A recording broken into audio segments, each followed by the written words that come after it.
Halo guys, balik lagi dengan Efek Anime. Banyak hal menarik dalam dunia One Piece yang perlahan muncul akhir-akhir ini. Misalkan saja beberapa hal misterius yang semakin dikupas oleh Oda meskipun tidak secara tuntas. Sebagai fans One Piece, kita tentunya sudah sedikit merasa puas karena semua pertanyaan-pertanyaan kita selama ini akhirnya satu persatu mulai dibahas oleh Oda. Terkadang banyak teori yang bermunculan mengenai rahasia dunia One Piece. Bahkan tidak sedikit dari teori-teori tersebut yang ternyata memang terbukti benar adanya. Sehingga membuat Oda harus memutar otak untuk menciptakan fakta lainnya yang tidak pernah terpikirkan oleh siapapun. Misalkan saja pada pembahasan kita kali ini, yakni mengenai seluruh teori Klandi yang pernah dibuat. Namun sebelum lanjut pembahasan ini lebih jauh, kami ingatkan lagi buat kalian yang baru menemukan channel ini, jangan lupa untuk klik subscribe dan aktifkan notifikasi loncengnya agar tidak ketinggalan informasi seputar updatean anime menarik dari kami. Pastinya kalian sudah sangat tidak asing lagi dengan kata di mana huruf ini mewakili dari garis keturunan Klandi yang sangat berpengaruh dalam dunia One Piece. Klandi masih menjadi salah satu rahasia yang paling misterius. Ditambah lagi dalam klan ini bukan hanya menghadirkan peran protagonis, namun juga peran antagonis. Banyak yang menyimpulkan jika Klandi merupakan keturunan dari keluarga kerajaan yang berasal dari kerajaan kuno yang konon katanya berjaya di masa dulu.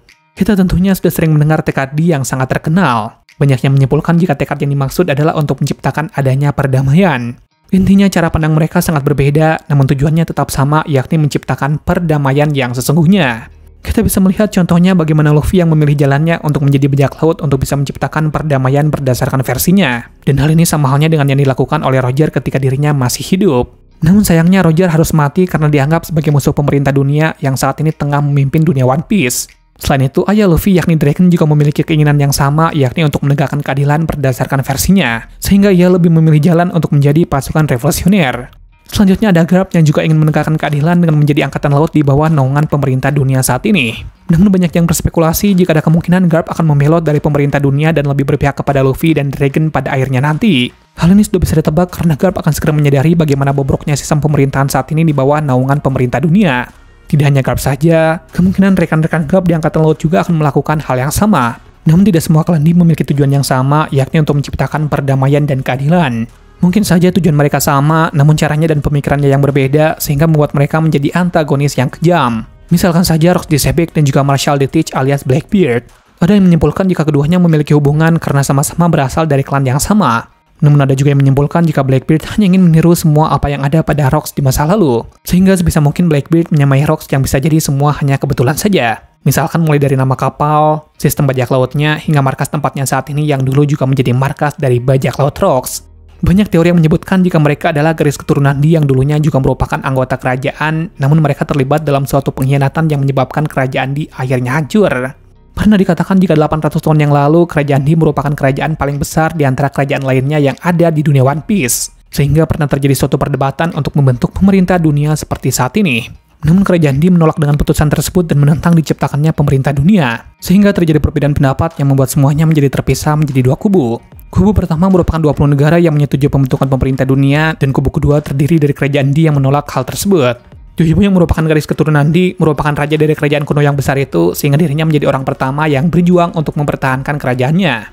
Semula kerajaan kuno tersebut menang karena mereka berjuang bersama dengan Joiboy yang saat ini masih membuat 20 negara lainnya tumbang. Namun sayangnya, tak semua orang yang ada dalam kerajaan tersebut setia dengan tekad dan janji mereka. Akhirnya dapat diketahui jika ternyata di dalam kerajaan tersebut terdapat pengkhianat yang bekerja sama dengan negara lain untuk menjatuhkan Joiboy. Dengan demikian posisi Joiboy saat itu terpuruk, karena orang kepercayaannya tahu semua rahasianya berikut dengan kelemahannya sehingga membuat dirinya tidak stabil. Dan karena hal itulah Joiboy akhirnya dapat dikalahkan oleh negara lainnya dan juga oleh pengkhianatnya tersebut. Sehingga untuk saat ini kita bisa menyimpulkan seperti Luffy yang saat itu adalah Joiboy, dan juga Marshall the Teach yang merupakan contoh dari sosok jahat dan pengkhianat di masa lalu. Selain itu, Oda semakin hari semakin gencar menunjukkan tanda-tanda mengenai keterkaitan Luffy dengan lambang-lambang kebangsawanan di masa lalu.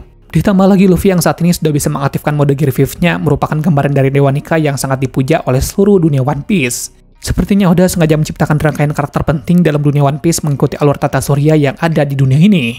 Kita bisa menyadarinya melalui nama-nama penting yang dibuat Oda sama halnya dengan nama-nama yang ada di tata surya. Misalkan saja seperti nama planet Uranus, Pluto, Neptunus, dan yang lainnya. Kita tahu jika semua planet bergerak pada lintasan elips mengitari matahari. Yang kita sadari di sini berarti Luffy merupakan pusat dari semuanya karena dia adalah dewa matahari, sehingga peran Luffy di sini sangat besar. Ada sebuah teori yang mengatakan jika Im Sama adalah peran terbesar selain Luffy. Namun ada juga yang menyebutkan jika dirinya tidak memiliki bentuk fisik yang nyata lantaran bayangannya telah dicuri oleh pengkhianat. Dan bisa disimpulkan jika sosok pengkhianat itu adalah Klan Lee yang juga merupakan pengkhianat Joy Boy juga kerajaannya sendiri di masa lalu. Kita bisa melihatnya bagaimana Blackbeard mampu memunculkan bayangan gelap yang bisa melap apa saja yang ada di hadapannya.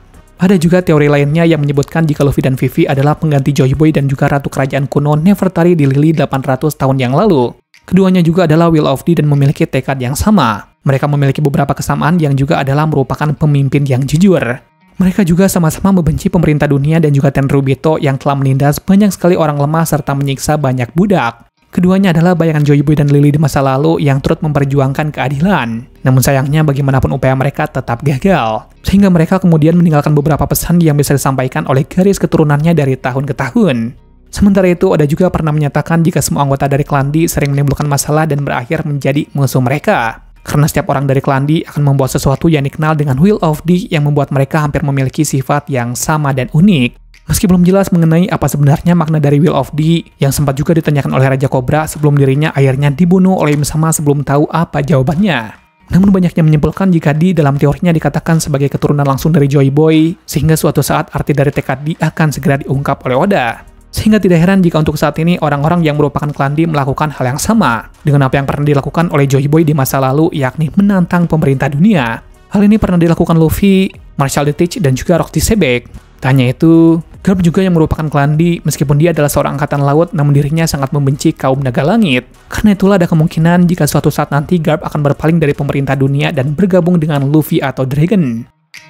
ふざけた口を叩きおってルフィお前もエースも君のシャンクスとなり合うなど全く言語道断じゃ俺はシャンクス Muncul juga teori lainnya yang mengatakan jika Jaguar di Saul adalah keturunan Di yang ada kaitannya dengan Joy Boy di masa lalu karena nama asli Joy Boy adalah Jaguar Binks yang merupakan raksasa dari Elbaf. Kita tentunya bisa menyadari dengan disimpannya topi jerami berukuran raksasa yang ada di Marijoa yang disebut-sebut adalah milik Joy Boy. Sehingga dapat disimpulkan jika Klan Lee berasal dari Elbaf dan juga merupakan raksasa.